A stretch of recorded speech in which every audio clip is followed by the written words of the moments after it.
des auditeurs. La question de la semaine, l'affirmation de la semaine, elle est simple.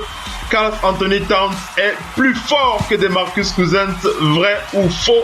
Karl Anthony Towns est plus fort que DeMarcus Cousins. Vous pouvez prendre le sujet dans l'optique, dans tous les sens que vous voulez, même en un contre un si vous voulez, il n'y a pas de problème.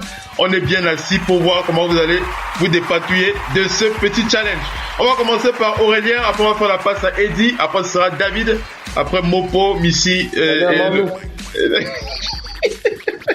Aurélien, vas-y mon frère, comment est-ce que tu as envie de réagir quand on te donne cette affirmation comme ça? Bon, c'est un choix difficile déjà pour commencer parce que selon moi, ces deux joueurs sont un peu le prototype du nouveau pivot. On n'a plus les pivots à l'époque qui ne savaient pas shooter un peu comme Simon. Maintenant, on a des pivots qui savent shooter, on a des pivots qui peuvent monter la balle. Ouais. Donc, ils sont plus complets. Ces deux sont voilà, ils sont un peu plus complets. Bon, déjà pour répondre à la question, je dirais que pour l'instant, DeMarcus est meilleur à mon goût. Mais si on voit le potentiel, Karl Anthony Towns a le potentiel pour être. S'il fallait construire une franchise, je prendrais Karl Anthony Towns au-dessus même d'un Kevin Durant ou bien de n'importe quel autre player dans la ligue. Peut-être Giannis, mais bon, le débat est juste sur les pivots. Donc je dirais, par rapport au potentiel et ce qu'il peut faire dans le futur, je dirais Karl Anthony Towns, parce qu'il est déjà très impressionnant. Il a une large marge de progrès à venir, mais ce qu'il réalise à faire avec une équipe relativement jeune, c'est très impressionnant. Maintenant, je pense que l'un des défauts peut-être de Karl Anthony Towns, c'est sa défense. Parce qu'il n'a pas vraiment une défense. Bon, bien sûr, il peut bloquer des shoots et tout, mais sa défense n'est pas forcément. Si par exemple tu le mets face à un pivot comme DeMarcus il va juste le bouffer à l'intérieur. Le bouffer. Donc ça, c'est peut-être ce qui me fait le petit bémol par rapport à lui, parce que j'ai une tendance un peu plus défensive quand il s'agit de choisir les joueurs. Donc ça, c'est peut-être l'un des éléments en sa défaveur. Maintenant, DeMarcus, il faut prendre tout en compte, son attitude, son potentiel de jeu, et DeMarcus, c'est le genre de joueur qui peut te prendre 6 fautes, et sur les 6 fautes, il en aura 3 qui seront des bêtes fautes ou bien des fautes techniques. Donc, sur ce plan-là, il faut voir aussi le côté émotionnel de chaque joueur, et ça, c'est le bémol de DeMarcus. Bon, techniquement, on a vu le match contre Sacramento. DeMarcus, il a fait 4 sur 6 à 3 points. Il était 4 sur 6, c'est vraiment, c'est impressionnant. Et il a vraiment cette confiance, genre, il sait qu'il est capable de faire de grandes choses, même s'il a un autre pivot dominant à l'intérieur comme Anthony Davis, il a toujours des performances aussi incroyables.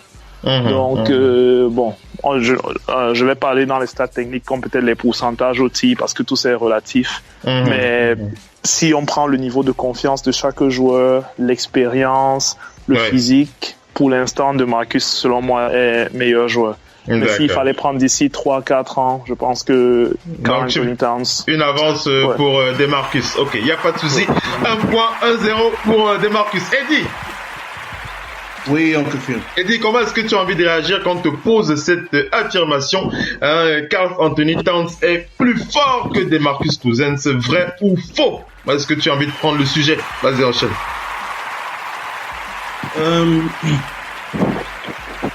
Je pense que Marcus Cousins est plus talentueux. Il est plus talentueux que Karl Anthony Towns.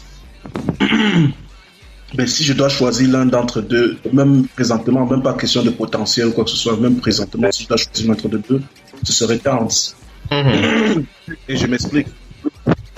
En fait, le passage de Marcus Cousins à Team USA nous a révélé quelque chose d'intéressant. C'est que il a besoin du ballon. Il doit avoir le ballon entre ses mains.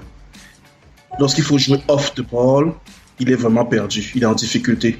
Oui. C'est pour ça que vous avez remarqué qu'il a commencé titulaire à un moment donné et il a été remplacé par DeAndre Jordan. Jordan est venu parce que DeAndre Jordan n'est pas le style de joueur qui a besoin du ballon.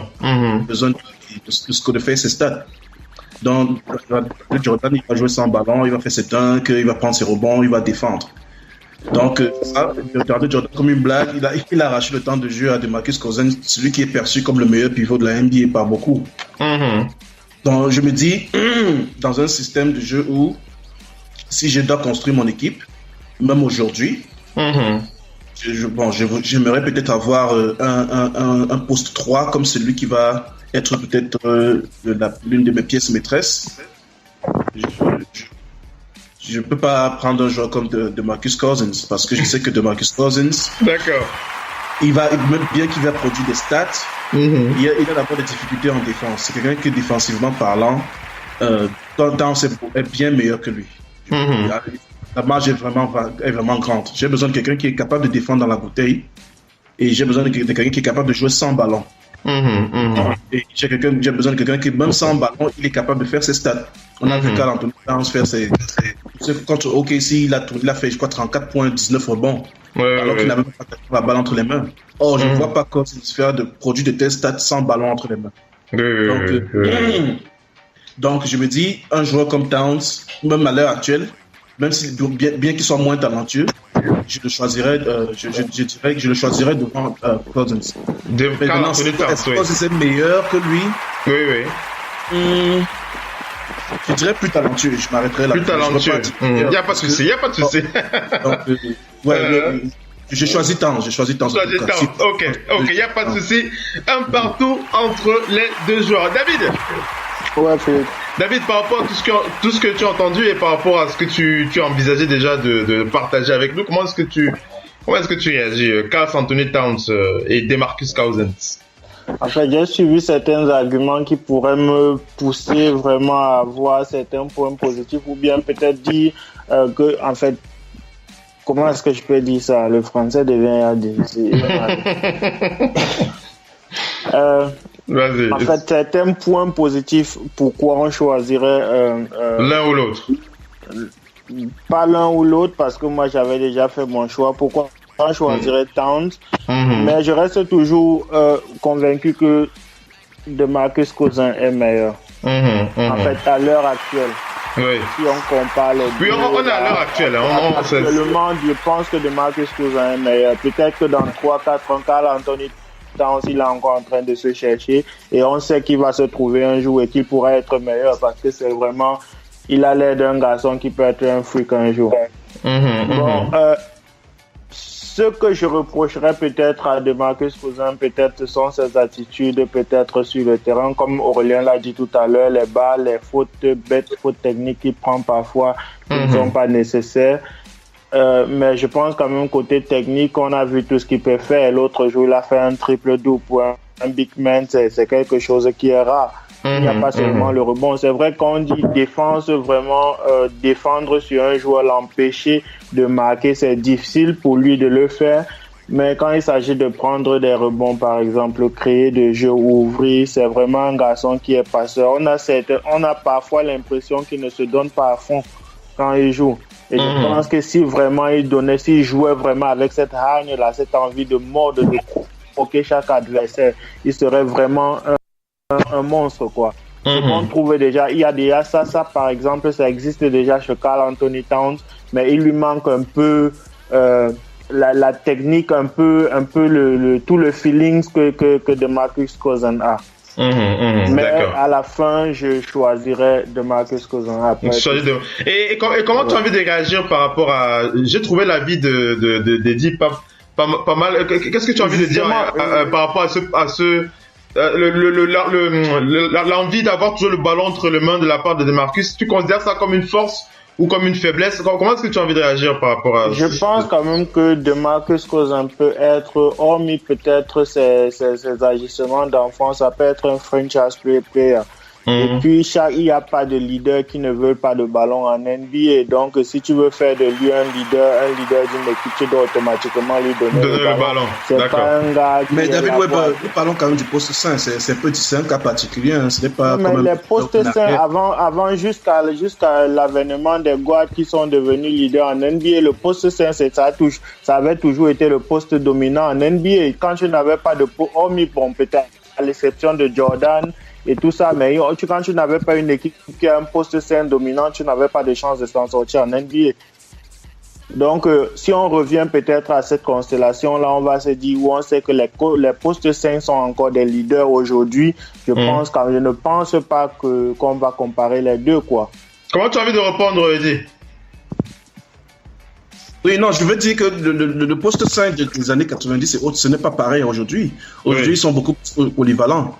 Tu vas voir notamment de Marcus Cousins ou bien Towns demander la balle à 3 points ou un Joel Embiid demander la balle à 3 points, essayer de faire une feinte de tir pour aller à l'anneau en dribble. On voyait très rarement cela se faire. C'est quand même vrai que Cousins joue moins avec le ballon. Ça, c'est déjà vrai. Cousins joue moins avec le ballon que comparé à Towns, quoi. Mais c'est le contraire qui veut dire, Eddie. En fait, je voulais dire, Cousin touche beaucoup plus de ballons comparé à Towns. Voilà, c'est ça. Je me suis mal exprimé ou bien je me suis trompé. Mais on sait quand même que quand on donne le ballon aux deux, on sait qu'avec Cousin, quand tu lui donnes le ballon, s'il ne marque pas, il fait la faute. Et puis, bon, la probabilité qu'il rate est quand même très... Ou bien qu'il ne prenne pas la faute ou qu'il ne marque pas, c'est quand même inférieur à 25%. Donc, mais si tu fais la même chose avec Karl-Anthony Towns, que tu lui donnes le ballon, je ne pense pas qu'il sera capable de créer la faute ou bien de marquer à 75%. D'accord. Et les deux opportunités cumulées, quoi. Déjà, je pense qu'il faudrait que tu visionnes beaucoup plus des matchs de Towns, parce que je visionne ces deux joueurs. Towns, c'est un joueur très dangereux. Le point que je voulais souligner, c'est quoi? C'est que Towns, j'ai une préférence pour des joueurs qui sont capables de s'adapter à tout environnement, en fait. Un joueur qui est capable de jouer avec ballon ou sans ballon. Pas un joueur qui a forcément besoin du ballon pour être excellent. Tu vois un peu. Donc c'était le point que je voulais souligner pour donner un avantage un peu à Towns. Towns, il a un gars, il a Wiggins, il a Butler. Je pense pas que Cousins dans les mêmes circonstances sera le Cousins qu'on connaît aujourd'hui. Parce qu'il sera en difficulté, il aura besoin du ballon. Ben, tu te souviens à Sacramento comment c'était difficile quand il n'y avait pas de joueurs majeurs qui pouvaient aider. Eddie, j'ai dit, tu te souviens du passage de DeMarcus à Sacramento quand il n'y avait pas de joueurs majeurs autour de lui pour l'aider à faire tourner l'équipe. Eddie. Oui, bon, à l'époque, il produisait des stats énormes, malgré tout, parce que bon, l'attaque était focalisée sur lui. Mais moi, je me dis, dans un contexte où tu as un Wiggins qui a besoin de prendre ses 15-16 tirs, tu as Butler qui a besoin de prendre ses tirs également, tu as Jeff Teague qui doit prendre ses tirs, tu vois un peu, tu dois aussi impliquer Taj Gibson. Donc tu vois que il faut un certain collectif pour que ça marche entre eux.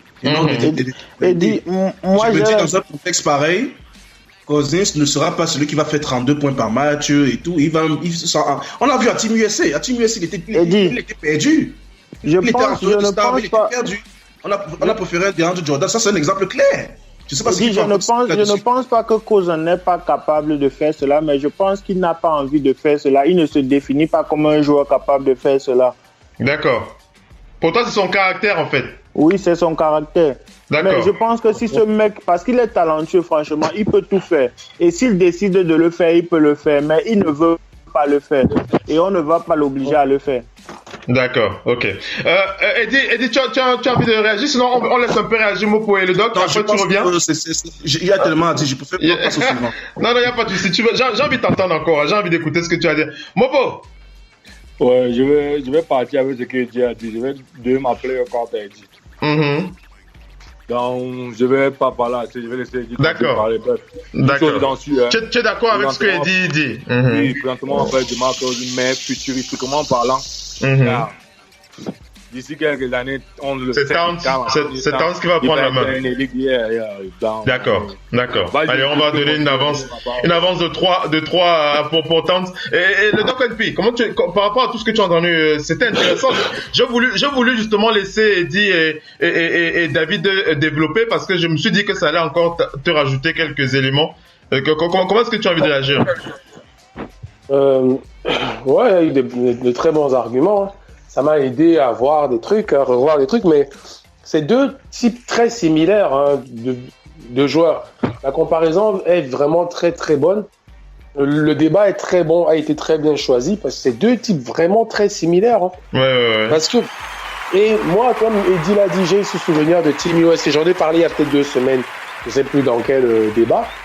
Mais le problème aussi, c'est que il faut savoir que Towns a pris confiance dans cette ligue parce que les 2 autres saisons, il a été parmi ceux à qui on donnait le ballon, on confiait le destin de l'équipe. Donc, il a pris confiance ainsi. Maintenant, il a montré que dans d'autres circonstances, avec d'autres joueurs, il continue à produire aussi ses stats. Mais attention, ça ne veut pas dire, comme David l'a dit, que DeMarcus ne peut pas. Parce que moi, je pense que Team USA, il y a eu ce contexte international européen de jeu qui l'a embrouillé. Surtout avec des systèmes un peu plus complexes, ou bien pas plus complexes, mais qu'il n'avait jamais vu. On a vu que ceux qui ont sauvé Team USA, c'était ceux qui avaient déjà joué dans le passé dans des Team USA. On a vu Kevin Durant prendre les choses en main et tout. Beaucoup de gars qui sortaient pour la première fois étaient un petit peu perdus. En fait, le jeu a été complexifié et lui particulièrement, on avait juste besoin d'un intérieur qui se place. On lui aurait donné peut-être plus de ballons. Les défenses l'auraient trappé comme il faut ou, je sais pas, il aurait fait des passes. On peut plus savoir, on reviendra pas sur ça. Mais rien ne me dit que Towns lui-même, dans ce contexte-là, pour l'instant, se serait adapté. Je suis juste sûr d'un truc, c'est qu'il aurait moins grogné. Parce que le DeMarcus de 2016 de cette Team USA était grogneur même parce qu'il n'avait pas le ballon comme en club. Je sentais qu'il était excusez-moi, ça le faisait chier. Et que alors que Jordan était plus enthousiaste, que bon, je suis content d'être là, je fais mes blocs comme en club, levez-moi le alley-oop, je donne, ça me suffit. Mais le DeMarcus de maintenant, après cet été qu'il a passé à travailler sur son psychique, sur son mental, on voit bien, hein, les gens essayent de le provoquer. Pour l'instant, il tient bon. Pour l'instant, je le vois bien plus apaisé. Il est fâché contre lui-même. Tu vois, il intériorise beaucoup. Après, ça peut faire peur le jour où ça sort, mais il intériorise beaucoup. Tu sens qu'il se parle à lui-même dans les matchs que j'ai pu voir. Et il se ressaisit.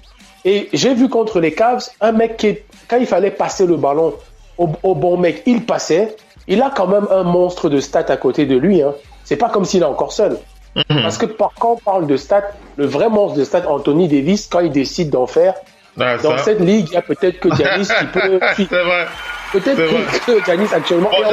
J'ai voulu spécifier pour les mêmes postes. Hein. C'est vrai qu'Anthony Davis, il est plus un peu 4 quand même.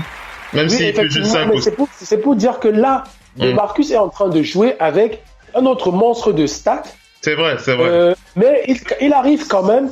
Et il y a même des jours où il ne les fait pas. C'est Davis qui fait plus, lui fait un peu moins. Les gars alternent. Ils font pas de chichi. Et que le contre les Cavs, ils étaient même 3. Il y a un autre qui était à 25, un à 24. Ça n'a pas dérangé vraiment. Ça n'a pas dérangé vraiment. Mais tu sens que c'est des matchs où le score, parce que la défense poreuse a permis un gros score de cette équipe. Quand c'est un peu plus tight, quand c'est un peu plus dur, je ne sais pas trop comment il peut réagir dans le partage du ballon. Mais je pense aussi que Towns, moi, des matchs que j'ai vus, on lui donne pas mal. C'est-à-dire, quand c'est coincé, on sait que Towns, c'est panier ou faute. Un peu comme DeMarcus. C'est pour ça que je dis que c'est des profils très similaires. Selon moi, à part DeMarcus qui est à l'extérieur, pour moi, a peut-être un petit peu plus d'avance. Quoique Towns à 3, je l'ai vu, il n'est pas mauvais. Mais c'est là où DeMarcus, pour moi, domine un peu plus meilleur. Heureusement, comme on l'a dit sur le débat de la semaine dernière sur Lonzo Ball et Simmons, heureusement que DeMarcus est meilleur.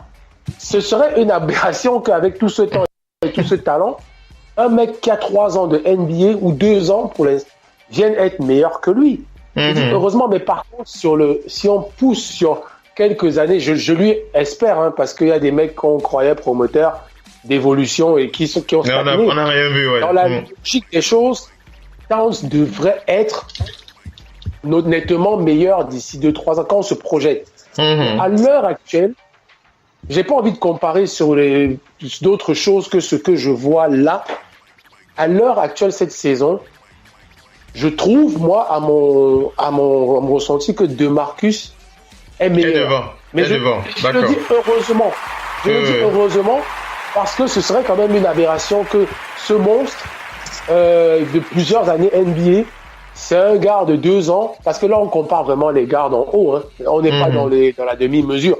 Là, s'il y a 3 pivots NBA, s'il y a même 2, il faut prendre les 2. Il n'y a que Marc Gasol qui vient se mêler dans un autre style. Mais dans les stats comme ça, en NBA, il n'y a pas mieux. Il n'y a pas mieux. Là. Donc, pour moi, réellement, je prends DeMarcus d'un poil parce que je le vois actuellement dans une évolution. Parce qu'on a parlé de sa mentalité, des fautes techniques, tout ça a des pétages de plomb. Pour l'instant, tu sens que depuis le début de saison, il tient bon. Il n'est pas à l'abri d'un pétage de plomb, mais il tient bon. Il partage le gâteau, que ce soit avec des extérieurs, que c'est vrai qu'il a plus le ballon qu'eux, mais il partage avec Davis. Il partage, oui. Il n'est pas vraiment dans le DeMarcus qui grogne quand il ne peut pas faire. On l'a vu dans le passé, quand il n'a pas le ballon, il pète un peu. D'accord. Donc, je le mais là pour l'instant, mais malheureusement pour lui, c'est inéluctable que dans quelques années, c'est Towns qui sera le number one. Les uns et les autres ont été très pertinentes. On a bien couvert Okafor, j'ai dit même Okafor, Cousins et Towns, oui. Oui, comme je l'ai souligné au départ, c'est que il était un joueur très talentueux. Et c'est vrai que puis à mesure, justement, le doc, il a souligné un point important, celui du le fait qu'il essaie de se calmer, de se canaliser. Je ne sais pas si vous avez vu l'action où Draymond Green, il y a eu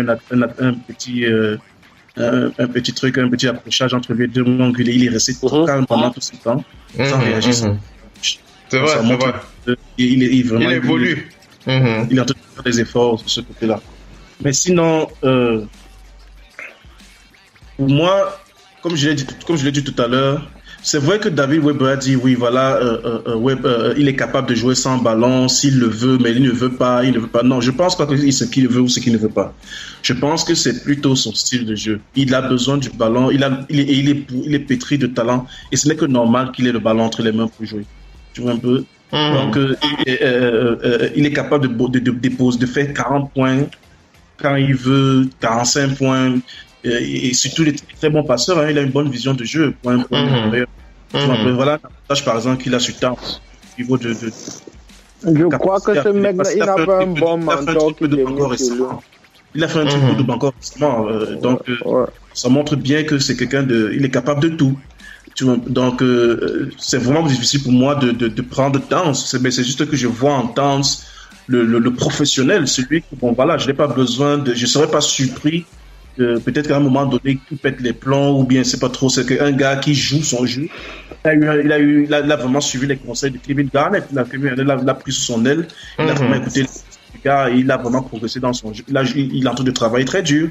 Et c'est un gars qui, comme j'ai dit, il est malléable dans tout environnement, dans n'importe quel. Moi, je suis que même à Team US, c'est bon, on parle là. Tu le mets là-bas, il va jouer.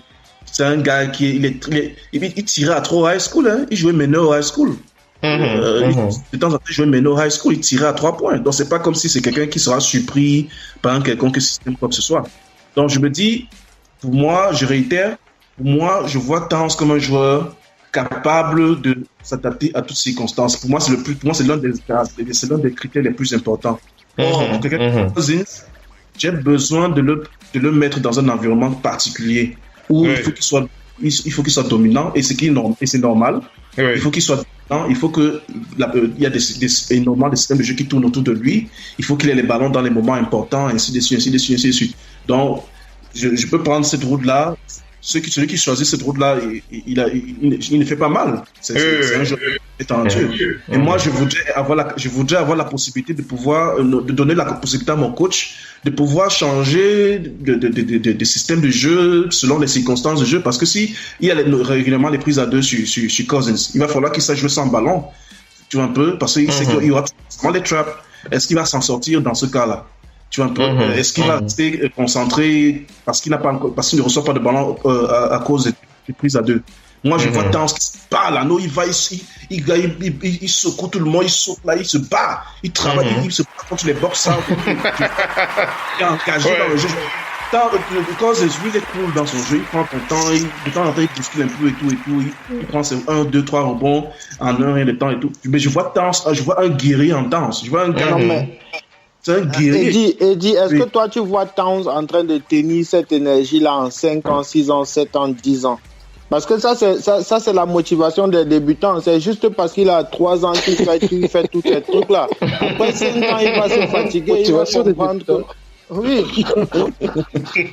tu sais qu'ils sont préparés pour tenir sur la longueur, David. C'est pas comme. Il peut tenir David, ils sont des professionnels. Avec cette motivation-là. Que vas-tu dire d'un joueur peut-être comme Westbrook qui, après 8-9 ans, Westbrook, c'est un spécimen. On n'en compte pas 2 en NBA. Là, non, mais il évolue chaque saison, Weber. Il évolue. Ce qu'on veut dire, c'est qu'il n'est pas arrivé comme ça. Il s'est développé. Je souhaite seulement que David Weber visionne beaucoup plus les matchs de Minnesota pour mieux comprendre. Je ne suis pas en train parce que de loin, tu peux voir quelques highlights. Je ne dis pas qu'il est mauvais. Je ne suis pas en train de dire ça. Je ne dis pas qu'il est mauvais.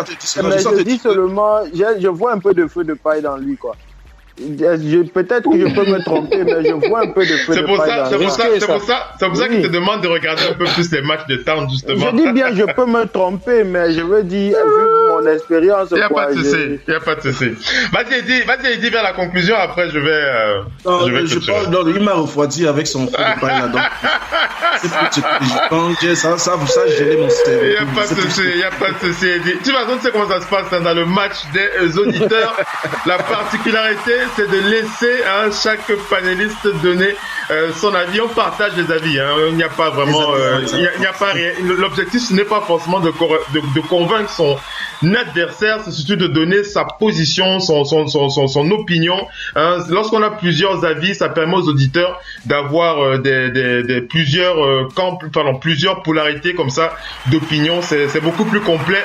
Plutôt que d'être, sur Radio Basket, on préfère voir les choses comme ça, plutôt que d'aller vers. C'est vrai qu'on démarre comme ça avec des confrontations. On aime bien démarrer par la confrontation, mais après à la fin, on finit, Eddie, on finit par les embrassades, les accolades, Non, tu n'embrasses pas Bivolé, moi. On n'embrasse pas Bivolé. Toujours. Voilà. Sous contrôle, c'est bien.